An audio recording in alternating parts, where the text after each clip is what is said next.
Hi, welcome back. What I'd like to talk to you about today is porosity and permeability.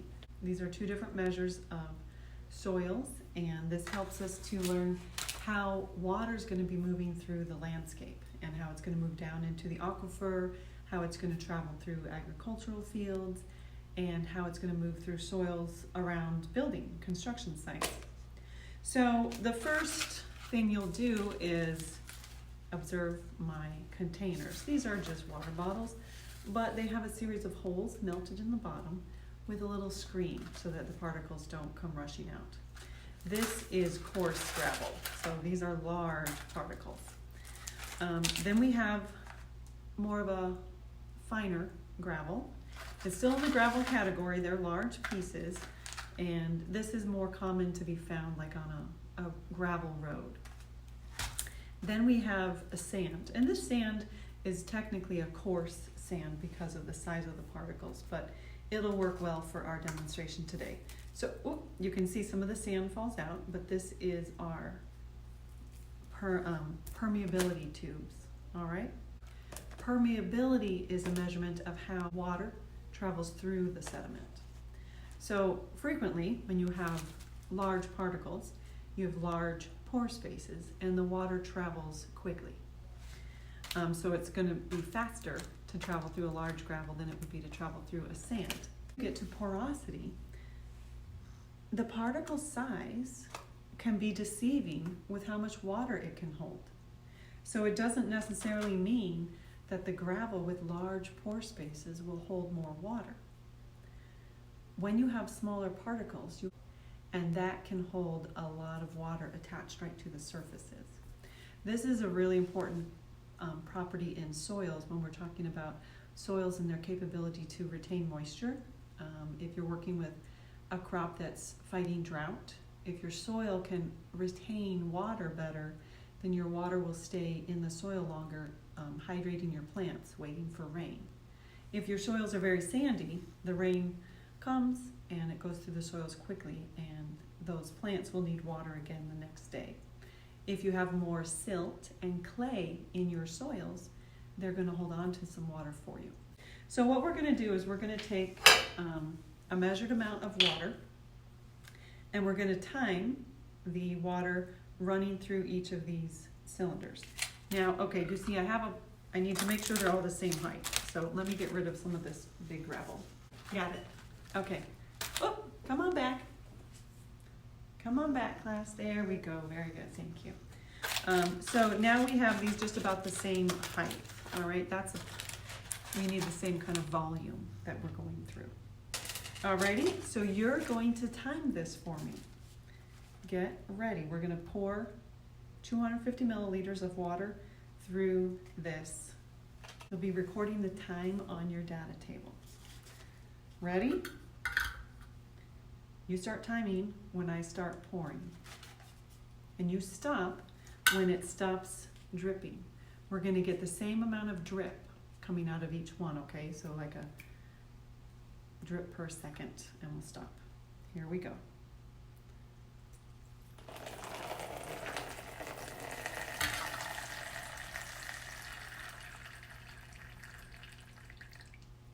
Done. All right? See how quick that was? That's a coarse gravel. That was your coarse gravel. If you didn't get the timer, just hit pause and go back and play it again. All right, now let's do the fine gravel. Here's another 250 milliliters. That nicely, I think 250. Here is our fine gravel. Get ready to hit your timer. Ready, and begin.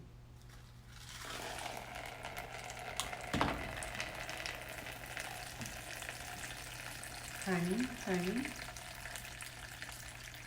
We're going to go till the same amount of drip as the last one.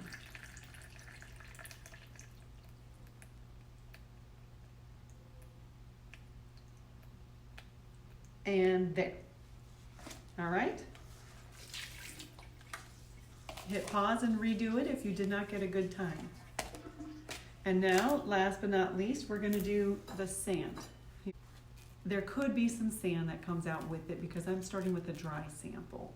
All right, here we go, 250. Get ready to hit the timer when we have it finished dripping.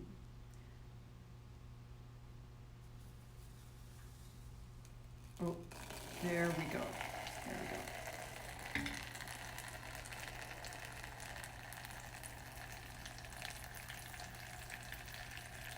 Am I not recording? Did it record? Record. Start. Okay, didn't record. Oh, it is recording. Okay, good. Come on back, come watch me. There we go, hi. Hello, thank you for coming back. What we're gonna work on now is porosity. Porosity is a different measurement. This is how much water is held in the pore spaces between the particles. I'm over here. There we go. We're gonna use our coarse gravel and our fine gravel and our coarse sand for this activity, okay? Now with this activity, we're going to be measuring how much water fits in with these. So I have 150 milliliters of gravel. Same thing over here. I have my coarse gravel, fine gravel, going up to 150, and then I have the sand. It's easier to see that it's right up to 150. Now with the sand, we're going to have some compaction issues, but as we add the water, that surface is going to compact a little bit. So I like to just make sure to go and kind of add a little extra for the compaction of the sand. So the way that you do this is you're going to start with a perfect 100 milliliters of water. And we're going to be doing a subtraction problem to calculate how much water is held in our particles, okay? So you just want to measure right to that line, and it's best if you use a pipette.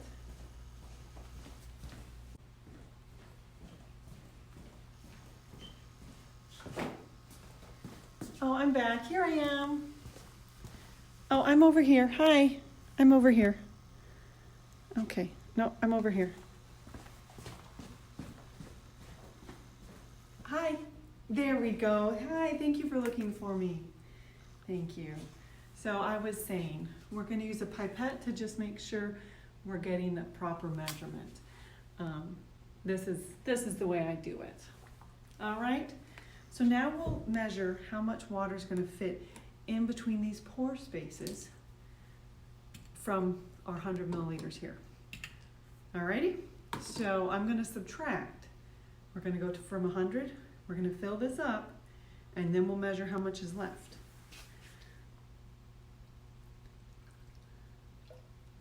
Okay, so in my graduated cylinder, I have the water just exactly up to 150, but that doesn't mean I put 150 milliliters. We started with 100. Can you read that on there? I'll read it for you in case you can't see up close. Always get down eye level, and this is calibrated at 1 milliliter, so this is at 42. We repeat, same process, get back to 100 here. Whoops, poured that.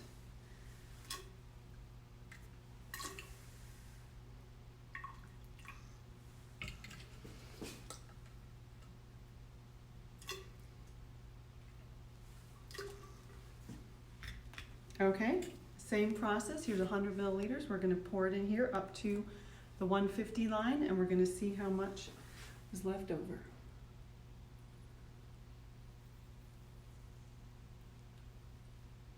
Whoops. If you think you went a little over, you can suck a little bit more out. All right. Okay, what do you think? Will it be more water in here or less water in here? Let me read you. Ready? We are at 34. 34 is left. So we had 100, and now we're left with 34. So how much water is in here? And how much water was in here? This was left at 42. And that one. Okay. Is that different than what you thought? Which beaker is holding more water?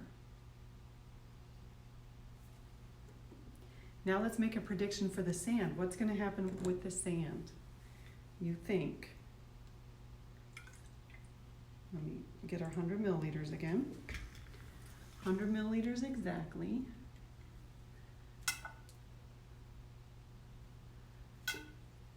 All right, there's 100 milliliters. Here's our sand. Remember, I did overpack the sand just a little bit because I know it's going to compact just a bit as it goes down. Ready? We're going to have to wait while it infiltrates, percolates in.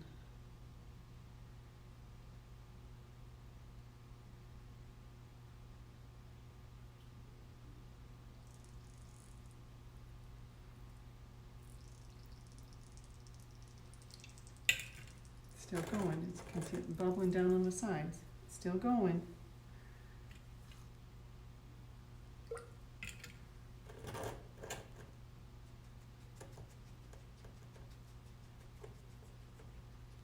I'm just using my finger to help. A little liquefaction going on there. We don't have the water's not all the way to the bottom yet. See that little dry spot? Now the second thing that happens with the sand is it's compacting. So my sand, I might have it just right, it is dropping in volume because it's packing a little tighter. Okay, let's see how that is. Now, I think we should take back a little bit of this water because it's too full compared to how we had it. Alrighty.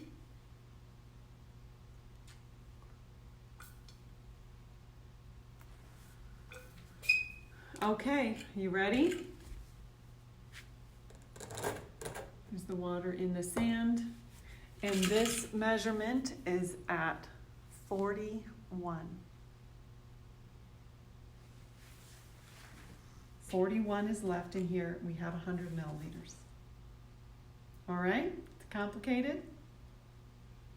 Yes, it is. It's not just the straight ratio.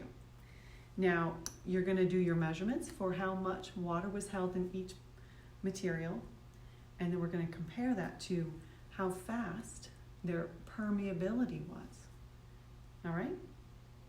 So now we'll go to your worksheet, and you'll do the math to calculate permeability and compare it to the porosity.